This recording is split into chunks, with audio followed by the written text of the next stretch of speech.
نحمدہ و نصلی علی رسول الکریم بسم اللہ الرحمن الرحیم رب اشرح لی صدری ویسر لی امری واحلل عقدۃ من لسانی یفقہوا قولی صدق اللہ العظیم۔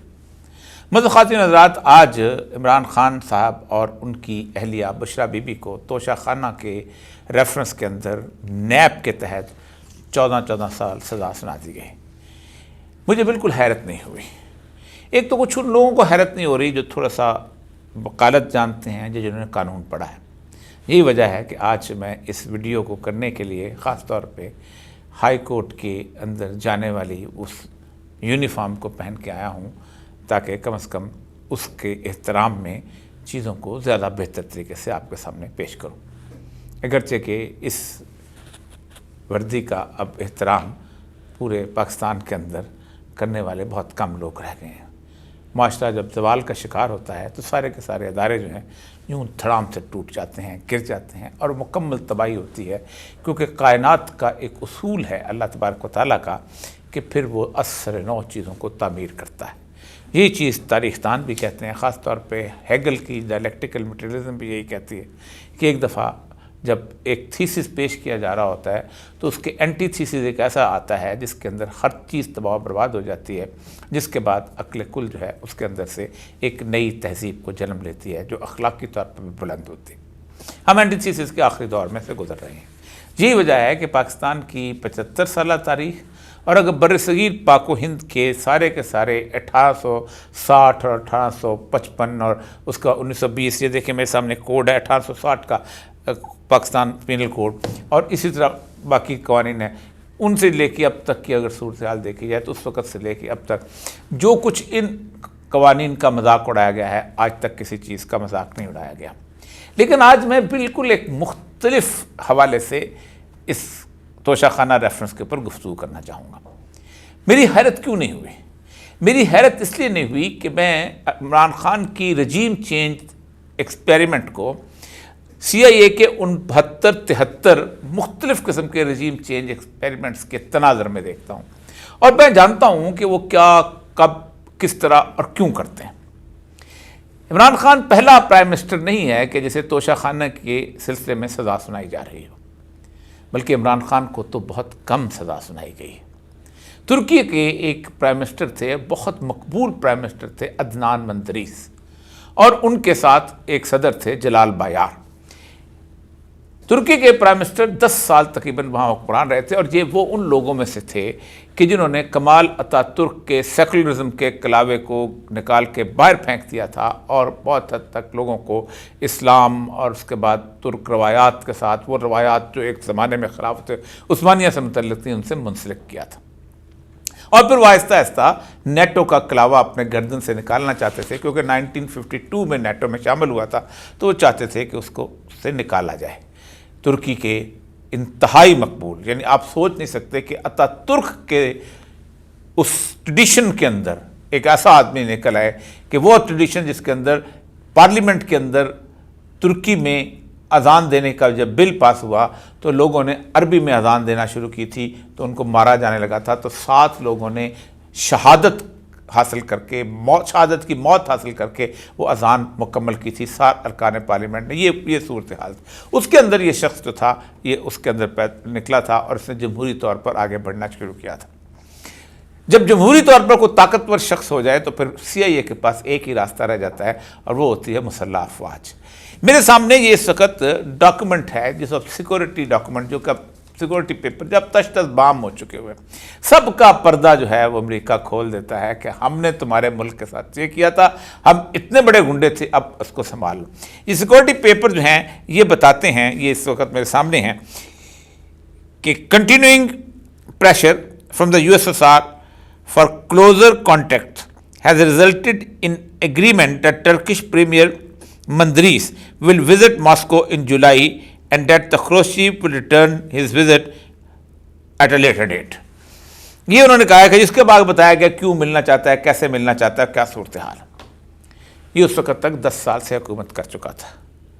27 مئی 1960 کو اس شخص کو وہاں سے اقتدار سے اتارا گیا، لیکن اس سے پہلے بالکل ویسا ہی واقعہ کیا گیا جیسے عمران خان کو مارنے کی صورتحال تھی۔ اس کا جہاز انگلینڈ جا رہا تھا، اس کو کریش کروایا گیا، لیکن یہ اس حادثے سے بچ گیا جیسے عمران خان وزیر آباد سے بچا تھا۔ 27 مئی 1960 کو اس کو وہاں سے کیسے اتارا گیا؟ چند نوجوان ترک فوجی افسر، ایک جنرل جمال گرسل، آپ جو میرے ایج کے لوگ ہیں انہوں نے گرسل کا نام بہت اچھا سنا ہے، انہوں نے ایوان وزیر اعظم پہ قبضہ کیا، جلال بایار کو وہاں سے نکالا، صدر کو، عدنان مندریس وزیر اعظم کو، اور ایک وزیر خارجہ کو نکالا، اور ان کے خلاف ریفرنس داخل کیا گیا۔ یہ ریفرنس توشہ خانہ کا ریفرنس تھا۔ توشہ خانے میں کوئی افغانستان گئے ہیں، آپ کو 2 بکرے جو ہیں وہ ملے ہیں، مینڈے دیے گئے تھے، تو آپ نے وہ توشہ خانے میں اس کی قیمت جمع کرا کے تھوڑی سی قیمت بنا کے اس کو ذبح کر کے کھا لیا۔ تو وہ تمہیں اس ریفرنس کی بنیاد پہ عدنان مندریس کو، جلال بایار کو اور ان کے وزیر خارجہ زورلو کو سزائے موت سنا دی گئی۔ اور جلال بایار چونکہ صدر تھے، وہ بہت زیادہ بیچارے بزرگ تھے، تو ان کو چھوڑ دیا گیا، لیکن وزیر اعظم عدنان مندریس اور اس کے وزیر خارجہ کو سزا سنا کر جیل کے اندر ہی دفن کر دیا گیا، کیونکہ ان کو بالکل اندازہ تھا کہ عوام جو ہے ان کے جنازے میں اگر ایک دفعہ شریک ہو جائے تو یہ بہت خوفناک صورتحال ہوگی۔ اس کے بعد ترکی کے اوپر پے در پے حکومتیں چلتی رہی ہیں، ساری کی ساری فوج سے آتی رہیں، اور وہ ایک ایسی فوج بنا دی گئی۔ آپ کو یاد ہوگا کہ پاکستان کے اندر ضیاء الحق کے زمانے میں، مشرف کے زمانے میں، اور اس طرح مختلف زمانوں کے اندر NDU کے اندر باقی جگہ پر کہا جاتا رہا کہ ایک قانون ایسا بنا لیا جائے کہ جس کے اندر ترکی کی طرح فوج کو مکمل طور پہ سول کے اندر داخلے کی اجازت دی جائے۔ آپ کو یاد ہوگا نجم الدین اربکان کی گورنمنٹ جیسے اتاری گئی، پھر آہستہ آہستہ اس کی صورتحال یہ ہوئی کہ امریکہ جو ہے وہاں سے ڈیفیٹ کھانے لگا، اور وہاں پر یہ جو موجودہ اردوغان ہیں یہ تشریف لے آئے۔ CIA نے آخری کوشش کی ہے 2016 میں، اور لیکن اس وقت تک عوام کو عدنان مندریس یاد تھا، کیونکہ عدنان مندریس کی سزا جو تھی اردوغان کے آتے ہی 17 ستمبر 1961 کو پھانسی دی گئی تھی، اور 17 ستمبر 1990 کو اس کی سزا کو پارلیمنٹ نے معاف کر دیا، اور اس کو ہیرو قرار دیتے ہوئے اس کی قبر وہاں سے نکالی گئی، اور اس کی قبر کو اس کو بعد میں اس کی لاش کو ایک باہر دفن کیا گیا، جس کے اوپر اتنا بڑا اس وقت ان کا مقبرہ بنا ہوا ہے، اس پہ اردوغان صاحب جو ہیں حاضری دے رہے ہیں اس وقت، میرے ہاتھ میں وہ تصویریں۔ لیکن 2016 میں آپ کو یاد ہوگا فتح علی گلن کی ایک موومنٹ چلائی گئی سیاسی اسلام کہنے کے صورتحال میں، اور فتح علی گلن کی موومنٹ 2016 میں جب وہاں پر اس کے خلاف انہوں نے قبضہ کرنے کی کوشش کی انقرہ کے اندر، اور اردوغان کا تختہ ویسے ہی الٹنے کی کوشش کی، تو آپ کو یاد ہوگا کہ لوگ ٹینکوں کے سامنے لیٹ گئے تھے، لوگوں نے پوری کی پوری اس فوج کو مکمل طور پہ پسپا کے رکھ دیا تھا۔ اور میں صرف یہ بتاؤں کہ کتنے لوگ تھے جو اس کے بعد گرفتار ہوئے اور کتنوں پہ مقدمہ چلا۔ یقین 15,846 لوگ جو تھے، جن میں سے 10,012 جو تھے فوج کے لوگ تھے، اور 1,481 جوڈیشری کے لوگ تھے کہ جو اس وقت فیصلے کرتے رہے تھے کہ فوج کے حق کے اندر، اور اس کے بعد 48,222 گورنمنٹ آفیشلز اینڈ ورکر یہ سسپینڈ ہوئے تھے، اور 3 نئی agencies, news agencies, 16 T V channel, 23 radio station, 45 news paper جن کو امریکہ فنڈ کرتا تھا، CIA فنڈ کا، یہ بند کر دیے گئے تھے۔ اور اس کے بعد یہ وائس آف امریکہ کی خبر ہے کہ پھر اس کے بعد کم از کم 100 کے قریب جو ہے جرنلز اور دوسرے سول آفیسرز کو لائف امپریزمنٹ یعنی عمر قید کی سزا سنا دی گئی تھی۔ اور میں 2016 کے بعد کم از کم 3 دفعہ ترکی جا چکا ہوں۔ ترکی چین، امن اور سکون لکھتا ہے، چیزیں ہوتی ہیں۔ آج توشہ خانہ کا کیس ہو گیا ہے، آج توشہ خانہ کا کیس ایگزیکٹلی بالکل عدنان مندریس کی طرح ہوا ہے، لیکن صرف ایک غلطی ہوئی ہے، اور غلطی شاید اس میں آگے راستہ نکل سکے۔ اس وقت توشہ خانہ کا جو کیس بنایا گیا تھا اول تو بنتا نہیں تھا، اس لیے کہ جب آپ کسی چیز کی قیمت ادا کر لیں اور اس کے بعد وہ آپ کی ہو جائے تو آپ جب چاہے جیسے چاہے جس طرح اس کو بیچ سکتے ہیں۔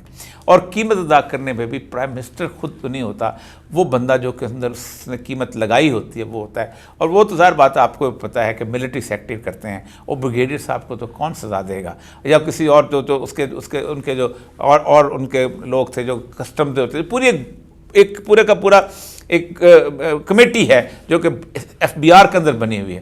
پھر اس کے بعد میں اس کی ڈیٹیل میں اس لیے نہیں جانا چاہتا کہ ڈیٹیل اس وقت کی جاتی ہے جب کوئی قانون کی بات کی جائے. وہاں سے ایک آدمی کو اٹھا کر اس کو لایا گیا ہے, انڈین ایک جیولر کو اس سے پوچھا گیا کہ یہ جو اس کی قیمت کتنی ہے اور کیسی ہے. وہ ساری صورتحال کے اندر میں اس میں اس کو پتہ بھی نہیں تھا کہ یہ کیرٹ کہا جاتا ہے یا یہ اونسز کہا جاتا ہے, جو کچھ اس کو بالکل ہیرے کا بھی اندازہ نہیں تھا, چیزوں کا بھی اندازہ نہیں تھا. یہ اپنی جگہ ہے. یہ کیس جو ہے اگر کسی ہائی کورٹ کے جج کے اندر اتنی سی بھی ضمیر کی طاقت ہوئی تو 1 گھنٹے میں چلا جائے, کیونکہ اس کے اندر ایک 342 کا بیان ہوتا ہے کہ آدمی جو ہے وہ اپنا بیان دیتا ہے اور اس بیان کے اوپر آپ سے جیرا کرتا ہے. نہ اس کو جیرا کرنے کی اجازت دی گئی. لمبی باتیں آپ نے ہر ایک سے سن لی ہوں گی کہ نہ ان کو ڈیفنس کا لائر لانے کی دی گئی. جج بشیر بیچارے نے رخصت لے لی تھی ریٹائرمنٹ سے پہلے کہ میں نہیں کرتا ہوں. بیماری کے اندر کل اٹھ کے بھی چلا گیا, لیکن اس پہ کتنا پریشر ہوگا اور کیا کچھ نہیں ہوگا کہ جیسے اس نے فیصلہ کیا ہے. اور یہ فیصلہ جو ہے ظاہر بات ہے لا کا بنیادی اصول ہے no person should be condemned unheard. لیکن اس سارے کے نتیجے میں 8 فروری آ رہا ہے. عدنان مندریس 1961 سے 2016 تک ایک طویل عرصہ لگا تھا ترکی کو وہاں سے نکلنے کے لیے, لیکن اس وقت CIA بہت مضبوط تھی, اس وقت امریکہ بہت مضبوط تھا, اس وقت وہ وار چل رہی تھی جسے کولڈ وار کہا جاتا ہے, اور اس کے اندر انہوں نے بہت پنجے اپنے گاڑے ہوئے تھے.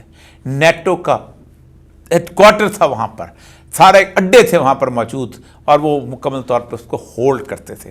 انہوں نے 1920 سے انویسٹمنٹ کی تھی لارنس آف اریبیا کے. لیکن پاکستان کی صورتحال جو ہے یہ اب بالکل مختلف ہے.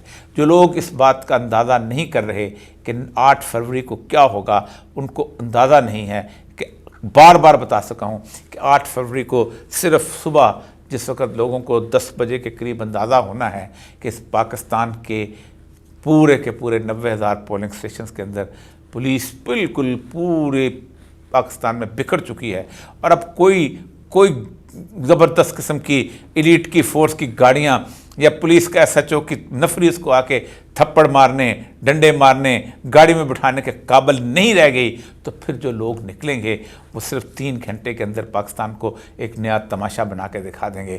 یہ بہت بڑی ہوپ ہے, اور اس کی وجہ یہ ہے کہ اصل مسئلہ یہ ہے کہ لوگوں کے ایک شخص کو یہ پتہ ہے کہ یہ کیس کیسے بنے ہیں, یہ کیس کتنے بودھے ہیں, اور یہ کیس کیسے ختم کیے جا سکتے ہیں. پاکستان کی تاریخ میں پہلی دفعہ ہوا ہے کہ پرائم منسٹر جو ہے وہ خود اگر تو موجود ہے, لیکن اس کی بیوی کو خاص طور پہ لانا, کیا وہ اس کو تحفے کو خریدنے میں اس کا کردار تھا؟ نہیں تھا. نہ ہوتا ہے, نہ ہو سکتا ہے, نہ وہ اس کیپیبل اس صورتحال میں ہوتی ہے. اور اس طرح اگر توشہ خانے کی سزائیں دینی پڑیں تو پاکستان میں کم رولکس کی گاڑیاں تو کم 10 کے قریب صحافیوں نے بھی لی ہوئی ہیں جو ان ساری چیزوں میں جاتے. میں اس تفصیل میں اس لیے نہیں جانا چاہتا کہ یہ بنیادی طور پر یہ فیشن ہے CIA کا کہ کیسے کیسے چھوٹے چھوٹے مقدموں کے اندر لوگوں کو سزا دلوا کے یہ ثابت کیا جائے کہ ہم بہت طاقتور ہیں. لیکن یہ طاقت کی زبان ایک دن یوں پھک سے اڑ جایا کرتی ہے. ترکی کو کئی سال لگے تھے 2016 لاتے, لیکن ترکی کی تاریخ میں کبھی اس طرح کی صورتحال نہیں رہی تھی کہ لوگوں کو مستقل طور پر ہراساں کیا جائے, لوگوں کو ان کی رائے سے محروم کیا جائے, مدتوں چیزوں کو اپنے کنٹرول میں ایسے رکھا جائے کہ لوگوں کو قانون کا, اقدار کا, اخلاقیات کا, روایات کا کوئی پاس نہ رہے. ترکی نے جنگیں بھی نہیں لڑی تھیں جیسے ہم نے لڑی ہیں. ہم نے 75,000 بندے صرف وار آن ٹیرر میں ہمارے گئے ہیں. ہم نے افغان وار لڑی ہے پہلی باری روس کے ساتھ. ہم جانتے ہیں, ہمیں پتہ ہے, لوگوں کو علم ہے. ترکی کے اندر اس طرح کا کوئی آپ کو ایک سیٹ اپ بھی نہیں ملے گا. اصل مسئلہ یہ ہے کہ پاکستان CIA کے شاید آخری ہچکی لینے والا ملک ہو جہاں سے اسی طرح CIA کا شاید جنازہ نکلے یا اسی طرح امریکہ کا جنازہ نکلے جیسے ہمارے پڑوس میں ایران میں نکلا تھا, اور پھر سنبھالنا مشکل ہو جائے گا. یہ ایک مثال دی ہے, یہ بڑی پیسفل مثال ہے. اس سے زیادہ خونی مثالیں بھی موجود ہیں. بار بار کہتا ہوں کہ ان مثالوں سے بچو. اس وقت عمران خان صاحب اور پی ٹی آئی کی جو پالیسی ہے میرا خیال ہے اس سے بہتر پالیسی نہیں ہو سکتی.